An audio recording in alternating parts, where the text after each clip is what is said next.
Intriguing hurts. Now, before I get into what exactly is intrigue, I want to start with the fact that intriguing creates pain for the other person in the relationship, including the person you're actually intriguing with. Now, again, I've worked with all three of these people for decades. The person who's doing the intrigue, the person who's being intrigued toward, and the spouse of the person who's intriguing. Now, let's first discuss the spouse of the intriguer. We will call them partners throughout the entire sessions that we're going to be spending time with. A partner can be a wife, a husband, or a significant other. As an intriguer, your radar for people to intrigue with or have them notice you or notice them is on almost all the time. So you're out and about with your spouse and you notice someone. The eye contact, you're scanning, evaluating them in some manner. Then it starts to happen. You're asking them questions. You're intriguing. Or you're just ignoring your spouse who's even standing right next to you or sitting right next to you at the restaurant.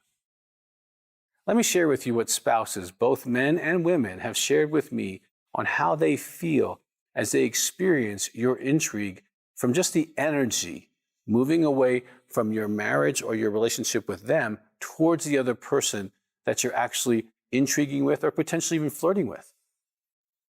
They feel disrespected, uncherished, unprotected, less than, unattractive, not enough, compared to, hopeless, less attracted to you, less respect for you, frustrated that you won't grow up, and sometimes they feel trapped. This is what men and women have told me that are partners. This is how they feel. Let's go through that again.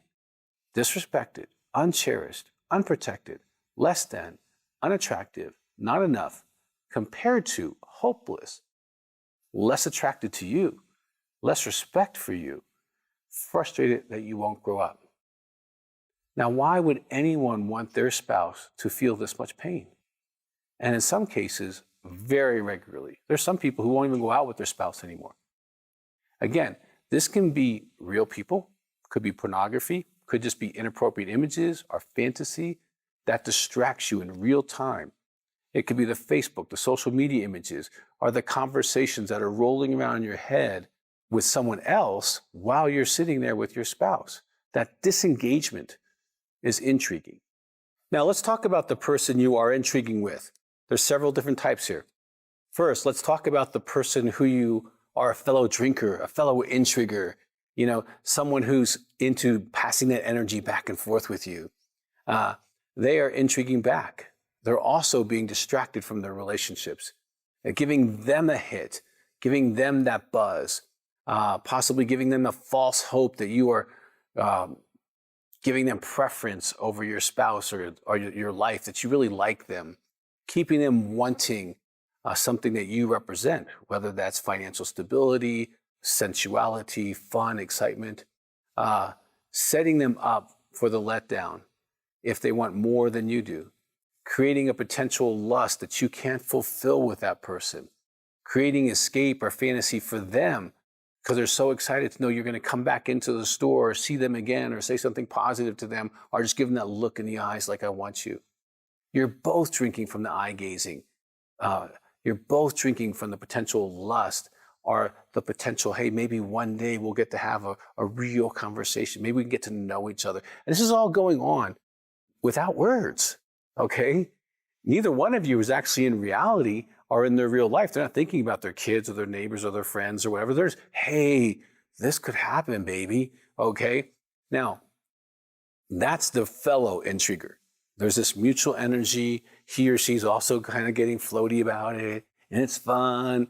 And we're not telling anybody what we're doing, but we're having a really good time, aren't we? Okay. Now, only an intriguer would actually understand what I just said. Okay.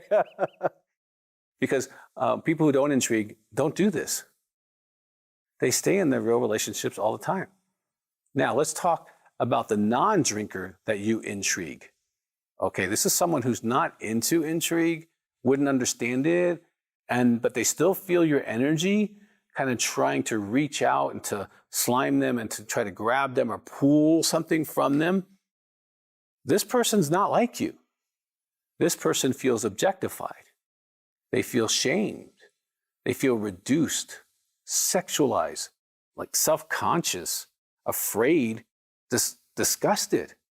I did a whole DVD on how these people feel, called Lusted After, to help women who get objectified by men, how they can understand that it's not about them. And men also can feel things if they feel they are being used or objectified in a way that makes them feel uncomfortable. You can feel very like slimed or used or weird, okay? That is when you're trying to intrigue with a person, they're not playing the game. They don't get the game. They don't understand the game. You're married. You got a big ring. What's your problem? You're weird. Are you a pervert? Are you watching porn? Like, this is the stuff that goes on inside of them. They are not having a good time with you. They are doing their job, trying to be professional, and just getting through another weirdo. Okay? That's how they feel inside. Now, the last person I want to discuss is you. You're also impacted by not only the act of intriguing, but also by the ongoing stuckness or using intrigue in your life. When we use any behavior in a way to regularly escape, medicate our life, we become stuck. We become stymied spiritually, morally, and emotionally. And actually, this ongoing behavior can keep you stuck in adolescent development for decades. You're still acting like a 15-year-old who's got to get everyone to like him or her. You're still flirting with everybody at the party. Now, if your spouse has communicated that you're like another child in the house, that's kind of what they're referring to. It's like, when are you going to grow up?